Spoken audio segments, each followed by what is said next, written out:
တခါတလေစွန့်ပစ်ခံမှန်းတော့မသိလို့တစ်သက်လုံးစောင့်နေခဲကြရတဲ့အထိကျွန်တော်တို့ကတုံးအားလွန်ကြတယ်ပြန်တွေ့မှာပါလို့အမြဲတမ်းထင်နေတဲ့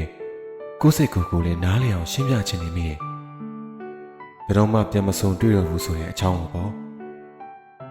ကိုယ်ဆွဲမှမြဲမဲ့လက်ဆိုရင်ကျွန်တော်မလွတ်တမ်းဆွဲထားခြင်းပေမဲ့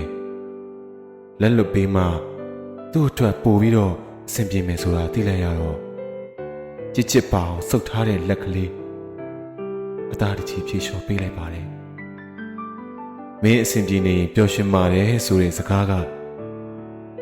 ရင်နန္နာနဲ့ပြောခဲ့ရတာပါထားမသွားဖို့ကလေးတယောက်လိုအတင်းတွယ်ကငိုယူတောင်းပန်ခြင်းပေမဲ့ကိုယ်အသက်အရွယ်နဲ့တိတ်ခါအောင်ထည့်ထွေးရပြန်ရောမေတ္တာပေးရင်မေတ္တာပြန်ရမှာပေါ့ဆိုပြီးတော့ကလေးအတွေးတွေနဲ့ကိုချစ်မိတဲ့သူတယောက်အစီကနေပြီးတော့ကိုယ့်ကိုပြန်ချစ်လာမှာပေါ့ဆိုပြီးတော့မျောလင့်မနေတာကောင်းပါတယ်တချို့လူတွေကလေတခြားသူကချစ်ပေးတာကိုတိတ်လိုချင်